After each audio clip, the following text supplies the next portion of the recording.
हरियाणा की हर अपडेट के लिए बेल आइकन दबाएं और सब्सक्राइब करें STV हरियाणा न्यूज। नमस्कार, स्वागत है आपका खास पेशकश में। मैं हूं नंदिनी मिश्रा आपके साथ। कोरोना वायरस ने कई जिंदगियों पर ऐसा आघात किया कि इंतजार में वक्त और कई इंसान दोनों अलविदा कह गए। लेकिन वो सिस्टम जिसके भरोसे आज हम हैं, वो खुद भगवान के भरोसे बैठा है।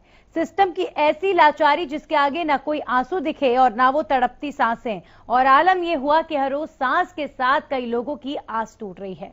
देखिए रिपोर्ट।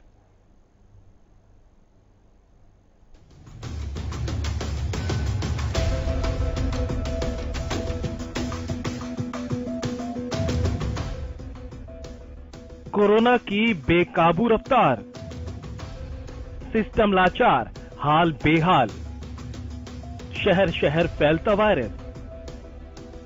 कोरोना की बेकाबू रफ्तार ने कई जिंदगियों को रोक दिया। जो कल तक हमारे बीच में थे, आज शमशान की वेटिंग में है। न जाने कितने ही परिवारों ने सिस्टम की लाचारी के आगे घुटने टेक दिए। कितनों ने तड़प तड़प कर आंखें बंद कर दी और जो कुछ बच गए वो जिंदगी और मौत के बीच की लड़ाई लड़ रहे हैं। ऐसी लड़ाई जहां ना मौत आसान है और न ही जिंदगी, लेकिन आज हर जगह एक जैसे ही हालात हैं। इसलिए जाए भी तो कहां जाए।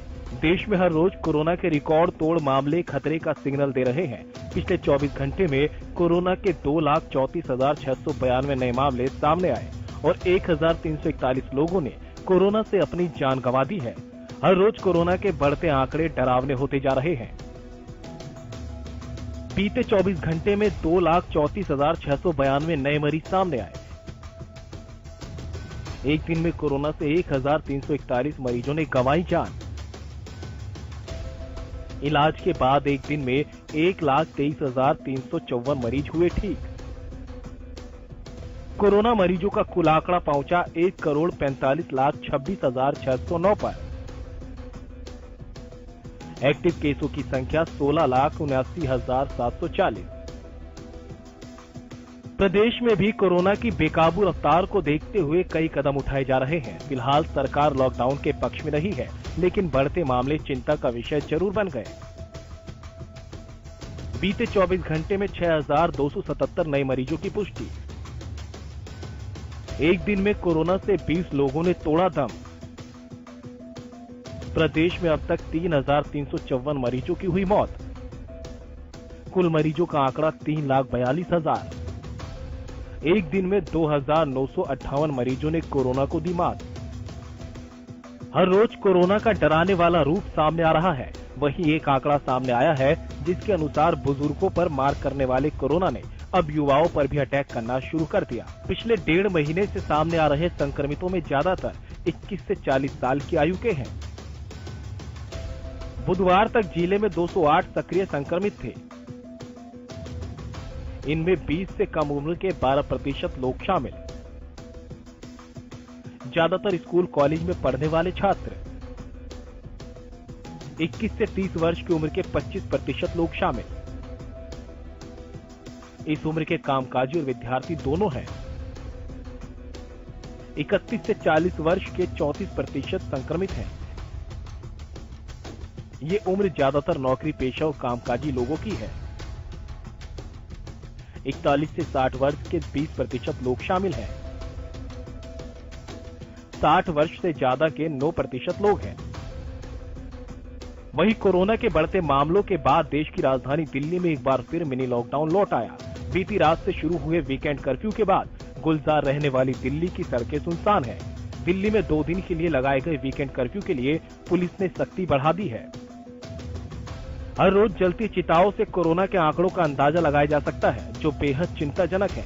लेकिन अब भी लोगों की लापरवाही कम होने की जगह बढ़ती जा रही है। कहीं नाइट कर्फ्यू, कहीं वीकेंड लॉकडाउन। हर कदम के बावजूद मामलों में तेजी से बढ़ोतरी हो रही है। अगर मामले ऐसे ही बढ़ते रहे तो लॉकडाउन के अलावा सरकार के पास दूसरा कोई विकल्प नहीं बचेगा। Bureau report, Haryana news.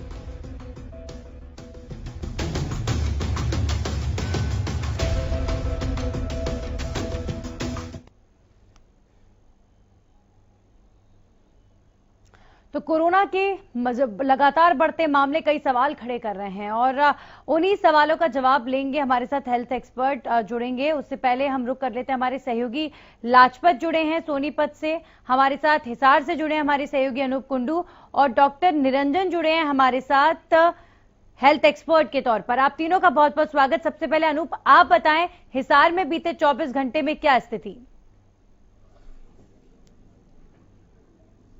Nandini जी, अगर हम बीते 24 घंटे की बात करें तो 272 से भी ज्यादा नए मामले सामने आए हैं और ग्राउंड रिपोर्ट पर जानने के लिए इस वक्त हम अनाज मंडी के सामने आए हैं। मैं दिखाना चाहूंगा कि किस प्रकार की व्यवस्था यहाँ पर शासन द्वारा की है।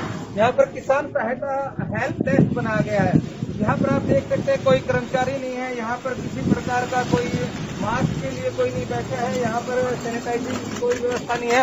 मंडियों में किसान आ रहे हैं लगातार, और ये मंडी का जो मेन गेट है वहाँ पर हम मौजूद हैं। हेल्प डेस्क लिखा हुआ है, टोल फ्री नंबर दिया हुआ है, लेकिन यहाँ पर कोई भी कर्मचारी मौजूद नहीं है। किसान देख सकते हैं आप ट्रैक्टर लेकर के आ रहे हैं। मैं अपनी सहयोगी से कहूँगा दिखाएंगे, ट्रैक्टर लेकर के कोई व्यवस्था नहीं है। हेल्प डेस्क है तो कहाँ से आए सर? मंडी से आए। क्या व्यवस्था है कोई सैनिटाइजर के अंदर जो है सहायता इसको कोई नहीं मिल रहा। और एक बात और दिखाऊं मैं आपको, यहाँ पानी की टंकी रखी हुई है, सैनिटाइजर वगैरह जो है उसमें है ही नहीं बिल्कुल। मैं देख रहा था जाते वक्त, आप देख सकते हैं पानी की टंकी जो है इसमें बिल्कुल पानी नहीं है। और इसमें नए ही बिल्कुल यहाँ पर देख सकते हैं। सबसे बड़ी बात नंदिनी जी यही है, हम ग्राउंड जीरो से इसलिए ये चीजें दिखा रहे हैं कि सरकार दावे कर रही है कोरोना। बिल्कुल अनूप, कोरोना की बात हो रही है और ये जो शिकायतें कर रहे हैं जनाब, मास्क इन्होंने भी नहीं लगाया। जरा पूछे इनसे कि इतने खराब हालात हैं और अभी भी मास्क नहीं लगा रहे हैं, कारण क्या है? लगाया क्या आपको कोरोना फिटर नहीं लगता? नहीं, यहाँ कोई भी नहीं लगा रहा। नहीं, कोई नहीं लगा रहा। आप अपनी बात बताइए। आपने नहीं, अकेले कोई बीमारी है यहाँ है नहीं, इसलिए लगाए, आप लगाना नहीं चाहते? क्या है नहीं, उसकी कटोरियां बना रहे हो वैसे तो लोगों से यहाँ तो करे नहीं, अकेले बैठे हैं यहाँ पर, व्यवस्था नहीं इसलिए नहीं लगाए। आपको कोरोना फिटर नहीं लगता? व्यवस्था सरकार के पास व्यवस्था नहीं है, हम क्या व्यवस्था करेंगे? डर तो जब लगेगा ये लग रहा होगी कोरोना होगा, है ही नहीं कोरोना की, लगेगा ये लग रहा होगी कोरोना होगा, है ही नहीं कोरोना की कोई व्यवस्था नहीं लग रही है। कोरोना के मामले लगातार बढ़ रहे हैं, बहुत अधिक बढ़ रहे हैं हर रोज हिसार में। चलिए अनूप, हम भी आपसे कहेंगे कि कम से कम जो लोग मास्क ना लगा रहे हो उनसे आप भी दूरी बनाकर रखिए, आप भी दूरी बनाकर रखिए। अगर कुछ लोग जागरूक नहीं है और उनको कोरोना से डर नहीं लगता है तो कम से कम जो लोग जागरूक हैं उन लोगों से दूरी बनाकर रखें। लाजपत, अगर मैं बात करूं सोनीपत की, क्या हालात बीते 24 घंटे के वहां पर? जी बिल्कुल मौजूद है। जिस वक्त हम देश के से कमाने खाने आए थे, उन लोगों की लाइव तस्वीरें आपके सामने बयान करती हैं कि लोग जो है पलायन कर रहे हैं। और इन लोगों के आपको लाइव तस्वीरों में दिखाई देगा कि जो लोग मास्क नहीं लगा रहे हैं, आपको दिखाई दे रहा है कि ये व्यक्ति एक जो बैठा हुआ है इसने मास्क नहीं लगाया है। इससे ही जान लेते हैं इसको कहीं ना कहीं अपने घर जाना है और ये मास्क नहीं लगा रहा है। जिस बस में ये बैठेगा तो अंदाजा लगाइए कि कोरोना अगर इसको थोड़ा बहुत भी हुआ तो कितने लोगों में ये फैलाएगा। भाई कहाँ जा रहा है, क्या नाम है आपका? लगा लेता हूँ भाई मास्क। क्या नाम है आपका? गोलू। गोलू, किस लिए मास्क नहीं लगाया था? अरे अभी तुरंत निकाला था। हाँ? तुरंत मास्क निकाला था मैं। कोरोना नहीं है? कोरोना तो है ही। तो फिर आप अपने आप को मानिए कि कोरोना नहीं है, आप मान नहीं रहे। अरे कोरोना है ही। देखिए औरों से भी बातचीत कर लेते हैं। देखिए ये जो मैं लोग तो हैं, आपसे माइनर यही लोग हैं रिक्वेस्ट करूंगी और मजदूर कि हैं, आप तस्वीरें जरूर हम तक पहुंचाएं, लेकिन वाकई मास्क जो लोग नहीं लगाए हैं, जहां ज्यादा भीड़ भाड़ हो वहां पर आप ना जाएं। हम यही अपील अपने सारे सहयोगियों से भी करेंगे कि सब अपने अपना काम कर रहे हैं, अपनी भूमिका निभा रहे हैं, लेकिन जहां लोग लापरवाही करते नजर आए, अपनी सुरक्षा जो है प्राथमिकता पर होनी चाहिए। और बाकी जो तस्वीरें हमें अनूप ने, जो तस्वीरें हमें लाजपत ने दिखाई हैं, बेहद शर्मनाक तस्वीरें मैं इनको कहूंगी। इससे ज्यादा शर्म की बात कोई हो नहीं सकती है कि देश में आदमी मर रहा है, हॉस्पिटल्स में बेड्स नहीं है डॉक्टर साहब, लेकिन फिर भी आप लोग ये देखिए, लोगों के अंदर इतना साहस आज भी है कि वो इस विकट परिस्थिति में भी मास्क नहीं लगा रहे हैं और कह रहे हैं कि कोरोना कुछ नहीं है।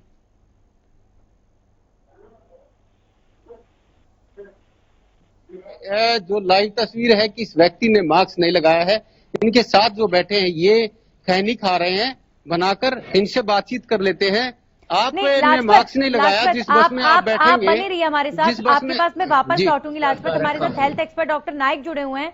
मैं जरा उनसे उनकी राय जानना चाहती हूँ कि लाइव तस्वीरें हम देख रहे हैं इस वक्त, लोग मास्क नहीं लगाए हुए हैं और ग्रुप में बैठे हुए हैं और हालात अस्पतालों में इतने ज्यादा खराब है कि वेटिंग में बेड्स हैं। सर, क्या करें इन लोगों का, कैसे समझाएं, क्या किया जाए इस विकट परिस्थिति में?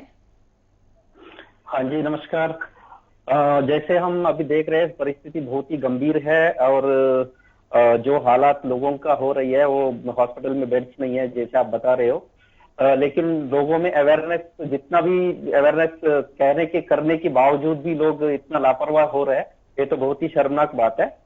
और जहां तक अभी रीसेंट एक स्टडी आई है जिसके हिसाब से ये हवा में फैलने वाला एयरबोर्न डिसीज है, जिसमें हवा में ये बहुत तेजी से फैलता है। और अभी जो नया जो स्ट्रेन आई है, जो प्रेजेंट जो सेकेंड वेव जो कहते हैं, इसमें जो स्ट्रेन है इसका जो इन्फेक्शियस कैपेसिटी जो है, capability to infect more and more people, वो बहुत ज्यादा है। यानी कि अगर एक पर्सन भी अगर इन्फेक्टेड है, वो बहुत ही कम टाइम में, जैसे पहले कहते थे फर्स्ट वेव में अगर एक पर्सन से दूसरे बंदे को कांटेक्ट पीरियड अगर 10 से 15 मिनट की जरूरत होता कि उस टाइम वो आसपास रहते तो 15 मिनट में वो फैलने का रिस्क होता था, और अभी ये कहते हैं 1 मिनट या 2 मिनट में ही फैलने का रिस्क बढ़ता है। मतलब इसका इन्फेक्शन कैपेबिलिटी बहुत ज्यादा है जी। तो इसके वजह से ये जहां पे भी इंडोर गैदरिंग है, यानी कि जहां पे छोटी जगह पे, जैसे एक क्लोज्ड एरिया में लोग ज्यादा इकट्ठे होते हैं, वहां पे बहुत तेजी से फैलता है। जैसे जो पार्टी हो रहा है या कोई भी शादी या किसी इसी तरीके से वो है, तो आउटडोर में कंपेरेटिवली खुली जगह में ये कम फैलता है। तो इसलिए हमें बहुत जागरूक कर रहना है, मास्क पहनना है, सामाजिक दूरी जो है, सोशल डिस्टेंसिंग मेंटेन करना है और प्रिकॉशंस बिल्कुल लेना है। और ये एक सच्चाई है, लोग कहते हैं कोरोना नहीं है, जिनके ऊपर बीती है उनको एहसास होगा कि कोरोना है या नहीं। बिल्कुल बिल्कुल, जिनके साथ बीत रही है, कहीं ना कहीं जो लोग ये कह रहे हैं कोरोना कुछ नहीं है, वो एक बार प्लीज जाकर जरा उनसे मिलिए, उनसे बात कीजिए। और सोशल मीडिया तो इस समय सबसे बड़ा प्लेटफॉर्म है जहां पर जो बिल्कुल सच्ची तस्वीर है, परिस्थिति है एग्जैक्ट, वो सोशल मीडिया के जरिए पता चल पा रही है। तो अवेयरनेस और ज्यादा होनी चाहिए। हिसार से लगातार अनूप हमारे साथ जुड़े हुए हैं। अनूप, बीते 24 घंटे या मैं कहूं इस पूरे हफ्ते की जो स्थिति मुख्य तौर पर प्रदेश में रही है, हिसार में रही है, अभी अस्पतालों की क्या कंडीशन है? वहां पर क्या बेड्स सफिशिएंट संख्या में हैं? और अगर बात करें दूसरी स्वास्थ्य व्यवस्थाओं की, तो उसे लेकर क्या क्या प्रावधान किए जा रहे हैं? नंदिनी जी, अगर हम हिसार की बात करते हैं, हिसार में बेड लगातार कम पड़ते जा रहे हैं और इसके लिए प्रशासन ने कुछ जो सामाजिक संस्थाओं के स्थान है, चाहे वो प्राइवेट स्कूल है, चाहे कॉलेज है, चाहे धर्मशाला है, उसको सेंटर बनाने के लिए चिन्हित करना शुरू कर दिया है। इसी तरह महामारी बढ़ती रही और हॉस्पिटलों में बेड की अगर कमी पड़ी तो कहीं न कहीं उनको बेडों के तौर पे यहाँ पर उनको सेंटर के तौर पे प्रयोग किया जाएगा। इसको लेकर के प्रशासन अपनी तैयारियों में जुटा हुआ है। लेकिन अगर हम मामलों की बात करें तो मामले लगातार बढ़ते जा रहे हैं। जो पहले पिछले सप्ताह से अगर हम बात करें तो जो मामले 30, 40, 50 तक बढ़ते हुए नजर आ रहे थे, आज वो 200 से 300 का आंकड़ा बीच में लेकर के चल रहे हैं। तो हम कह सकते हैं कि बहुत चिंता की स्थिति लगातार हिसार में और प्रदेश में बढ़ती जा रही है। जी ना जी जी, चलिए आप सब हमारे साथ बने रहिए। एक छोटी सी थोड़ी देर में आपके पास हम आएंगे एक छोटे से हॉल्ट के बाद, क्योंकि इस वक्त अगर बात करें लाजपत सोनीपत की, वहां पर अभी फिलहाल क्या स्थिति ओवरऑल नजर आ रही है? क्योंकि दिल्ली से सटा हुआ है और दिल्ली में इस समय भयानक स्थिति बनी हुई है। तो ऐसे में सोनीपत में अगर मैं हॉस्पिटल्स की बात करूं, बेड्स की बात करूं, तो क्या सफिशिएंट कैपेसिटी में है? जी बिल्कुल, देखिए नंदनी, बात करें तो जिला सोनीपत की स्वास्थ्य विभाग की टीम के सामने काफी बड़ी चुनौती है। लेकिन उससे अगर हटकर बात करें तो जो मेरे पीछे जो आपको दिखाई दे रहे हैं, ये व्यक्ति अलग अलग स्टेट से हैं और इन व्यक्तियों से बातचीत करते हैं, क्योंकि ये आपको बता दें कि इनमें कोई ना कोई जरूर एक कोरोना पेशेंट हो सकता है और ये लोग लापरवाह हैं। ये अलग अलग स्टेट से हैं, यूपी बिहार से हैं और इनको जो कुछ दलाल हैं यहाँ पर, जो जिनको दलाल कहेंगे, क्या ये मजदूर हैं जो वापस अपने अपने घरों की तरफ पलायन कर रहे हैं?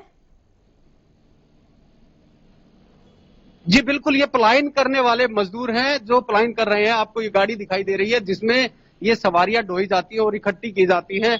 इससे अंदाजा लगा सकते हैं कि बीमारी कितनी ज्यादा फैलेगी, ये पूरे देश में फैल सकती है, क्योंकि पूरे देश में इनसे बातचीत कर लेते हैं जो मास्क लगा रखा है, जिन्होंने अभी हमारे को मीडिया हरियाणा न्यूज की टीम जब यहाँ पर पहुंची तो लोगों ने टेस्ट कराया है। आप अपने गांव और अपने घर में जाएंगे तो ये कोविड अगर आपको हल्का भी हुआ तो आप आप अंदाजा लगाइए कि आप अपने गांव के लिए आफत बन सकते हैं। आपने कोविड का टेस्ट कराया है? नहीं, कोविड का टेस्ट नहीं करवाया? नहीं। फिर आपको पता है कि आपकी वजह से पूरा गांव और क्षेत्र और आपका घर आफत में आ सकता है। सर हम लोग सोशल डिस्टेंसिंग का ख्याल रखेंगे और अपना बिल्कुल। देखिए लोग लापरवाह, कितने लोग लापरवाह हैं जिन्होंने कोविड का टेस्ट भी नहीं करवाया है, और ये लोग हैं इनसे जान लेते हैं कि इन्होंने बिगड़ के टेस्ट के जाने का प्रयास कर रहे हैं, जो अपने अपने घरों में जो ये आप अंदाजा लगा सकते हैं कि ये पूरे देश में कोविड का जो महामारी है, जो बीमारी फैल रही है, इनसे बातचीत कर लेते हैं। ये हमारे कुछ साथी हैं, इनसे भी जान लेते प्रयास करते हैं। आप सोनीपत से हैं और यहाँ पर जैसे ये लोग प्लान कर रहे हैं और कोविड टेस्ट है नहीं इनका, तो अलग स्टेट में भी फैल सकता है। बिल्कुल फैल सकता है। ये तो बगैर साइड आता हूँ मैं। ये देखिए, ये जो एक व्यक्ति है ये जागरूकता फैलाने के प्रयास कर रहे हैं, इनसे बातचीत कर लेते हैं। इन्होंने खुद गाड़ी रोककर कहा है कि मैं बात करना चाहता हूँ। आप मास्क को ऊपर ही रखिए क्योंकि कोविड है, मेरे भी में हो सकता है। क्या आपको लगता है कि बिहार यूपी में ये कोविड और ज्यादा फैल सकता है? हाँ बिल्कुल है। अगर यहाँ से जाएगा किसी का कोविड हो गया होगा तो आगे जाके भी ये तो दिखती बात है, आगे भी फैल लगा तो जाहिर है इसका पहले टेस्ट होना चाहिए हर जगह। जब अगली स्टेट में जाने का परमिशन होनी चाहिए हर किसी को। कहीं ना कहीं काफी बड़ी लापरवाही प्रशासन की क्या है इसमें? धन्यवाद। यहाँ पर लोग हमारे साथ जुड़ रहे हैं और अपनी राय रख रहे हैं, लेकिन यहाँ पर हम तो लगातार यही अपील करेंगे। डॉक्टर नायक, अपील तो प्रशासन भी कर रहा है और हम भी कर रहे हैं, पूरा मीडिया कर रहा है, हर कोई कर रहा है अपील, लेकिन देखिए सर उस अपील का असर होता हुआ लोगों पर नजर नहीं आ रहा है। अभी जो विकट स्थिति है, अगर अब भी लोग नहीं संभले तो कितना भयानक रूप ये बीमारी ले सकती है। हाँ जी, जो अभी जितना डेथ रेट है वो बहुत ही ज्यादा वो हो रहा है, और जो रिकवरी रेट जो है, जो लोग ठीक हो रहे हैं वो धीरे धीरे कम होते जा रहा है। और जहां तक प्रिडिक्शंस है उसके हिसाब से हर रोज करीबन 2,500 से 3,000 मौत अभी 10-15 दिन में हर रोज होने का गुंजाइश लग रहा है, ये आंकड़े दिखा रहे हैं। और जैसे अभी आंकड़े आपने भी बताया कि बच्चों में भी ये हो रहा है अभी, और जो यंग एज ग्रुप वाले 21 से 40 के बीच में जो सबसे प्रोडक्टिव जो हमारा जो पॉपुलेशन है उनमें ये हो रहा है, और उनमें जो भी बीमारी हो रहा है ना वो ज्यादा डॉक्टर नायक, अगर मैं अस्पतालों में बेड्स की बात करूं, क्योंकि आप हॉस्पिटल में देख रहे हैं सारी परिस्थितियां, हर एक पल का मोमेंट आपके सामने है, तो अभी फिलहाल क्या स्थिति है? बिल्कुल बेड कहीं पे भी अवेलेबल नहीं है। हर रोज इतना फोन आते हैं हमारे लिए, बेड अरेंज करिए, और कहीं पे भी किसी भी हॉस्पिटल में बेड, इवन जो आईसीयू बेड अवेलेबल है ही नहीं, और नॉर्मल जो बेड है वहां पे भी कुछ भी अवेलेबिलिटी नहीं है। जितने भी फैसिलिटीज ऑलरेडी जो हॉस्पिटल्स है उनको मोर देन 50%, 70% बेड्स कोविड के लिए डेसिग्नेट कर रखा है, उसके बावजूद भी बेड्स कम पड़ रहा है, और धीरे धीरे कुछ हॉस्पिटल को 100% बेड कन्वर्ट किया जा रहा है कोविड हॉस्पिटल में। तो प्रशासन इसमें और ध्यान दे और जितना हो सके बेड्स का नंबर बढ़ाए और फैसिलिटीज बढ़ाए। बेड्स का और नंबर और फैसिलिटी बढ़ाने की जरूरत है। ऑक्सीजन सिलेंडर्स की भी सर यही प्रॉब्लम आ रही है। अगर मैं गुरुग्राम की बात करूं तो दवाई है, जैसे फैबीफ्लू है, यानी कि मतलब जो एंटीवायरल एजेंट है, रेमडेसिविर इंजेक्शन वगैरह है, वो भी अभी स्टॉक में नहीं है और वो मिल नहीं रहा है, और जो मिल रहा है वो बहुत महंगे मिल रहा है, जो भी उसका ब्लैक मार्केटिंग हो रहा है। तो इसलिए ये सब लोगों को जागरूक रहना जरूरी है, क्योंकि ये अगर हो गया तो इलाज भी कर नहीं सकते, क्योंकि पहली बात तो बीमारी से बचना बहुत जरूरी है। अगर गॉड फॉरबिड अगर हो गया तो उसके लिए सही इलाज मिलने का भी गुंजाइश बहुत कम है, धीरे धीरे और कम होता जाएगा। जी बिल्कुल। अगर इस बीमारी ने भयानक रूप ले लिया शरीर में, अनूप, जैसा कि डॉक्टर साहब कह रहे हैं, तो इलाज मिलने की जो पॉसिबिलिटी है वो भी इस समय बहुत कम है। और अभी मामले जो है पर डे 2.5 लाख के लगभग आ रहे हैं, 2.5 लाख से ज्यादा आ रहे हैं। ये आंकड़ा भी कहां जाएगा, कहां पहुंचेगा, कोई नहीं जानता। लेकिन फिर भी अनूप देखिए, जो तस्वीरें हमारे रिपोर्टर्स आप सब खुद अपनी जान पर खेलकर ये तस्वीरें हम तक पहुंचा रहे हैं, और लोगों में बिल्कुल भी अवेयरनेस नहीं है। इससे ज्यादा दुर्भाग्यपूर्ण और हो नहीं सकता। बिल्कुल नंदिनी जी, जितना सरकार प्रयास कर रही है उससे कहीं न कहीं ज्यादा लोगों को भी जागरूक होने की जरूरत है, क्योंकि ये वैश्विक महामारी है और इसकी दूसरी लहर चली हुई है। तो जरूरी है कि लोगों को सोशल डिस्टेंसिंग और मास्क की जो जरूरत हिदायतें हैं उनका पालन करना चाहिए, और अगर हम इसको हल्के में लेते हैं तो इसके गंभीर परिणाम भी हमें ही भुगतने होंगे। जी चलिए, शुक्रिया आपका अनूप हमारे साथ जुड़े, और लगातार हमारे साथ हेल्थ एक्सपर्ट डॉक्टर नाइक भी जुड़े हुए हैं। सर, एक आखिरी सवाल मेरा आपसे जो कि काफी महत्वपूर्ण है। अगर मैं प्रिकॉशनरी जो स्टेप्स की बात करूं, कोविड ना हो इसके लिए प्रिकॉशंस की लगातार हम बात तो करें, लेकिन जो ये नया स्ट्रेन आया है इसमें और कितने ज्यादा प्रिकॉशनरी मेजर्स लिए जाने चाहिए? सबसे इम्पोर्टेंट प्रिकॉशनरी मेजर जितना हो सके आप घर में रहे, बाहर नहीं जाए, और बड़े ग्रुप्स गैदरिंग में बिल्कुल इकट्ठे नहीं होना चाहिए, और हर वक्त मास्क पहन के रहना है। घर में आप रहेंगे तो फिर तो अलग बात है, बट जब भी बाहर जाते हैं आपको बिल्कुल मास्क पहनना चाहिए, और वो भी N95 मास्क जो है वो रेकमेंडेड जो मास्क N95 मास्क वही पहनना है। सिंपल और क्लोथ वाला मास्क तो उतना प्रोटेक्शन नहीं है, अगर N95 मास्क पहन सकते तो ज्यादा बढ़िया है। और नियमित दूरी बना के रखना है लोगों से, और जितना हो सके पब्लिक ट्रांसपोर्ट अवॉइड करना चाहिए, क्योंकि पब्लिक ट्रांसपोर्ट में एक्सपोजर होने का रिस्क बहुत ज्यादा है। बट अगर मजबूरी है तो जाना ही पड़ता है, वो अलग बात है। और जहां तक अपने इम्यूनिटी बढ़ाने के लिए आप कुछ मल्टीविटामिन ले सकते हैं, जिंक और विटामिन सी इसमें प्रोटेक्टिव रोल है उसका, तो आप जिंक का विटामिन कैप्सूल जो है और विटामिन सी की जो कैप्सूल्स है, और जैसे नींबू वगैरह है वो ले सकते हैं, नींबू पानी ले सकते हैं, स्टीम इनहेलेशन ले सकते हैं। ये सब करने से आप काफी हद तक अपने आप को बचा सकते हैं।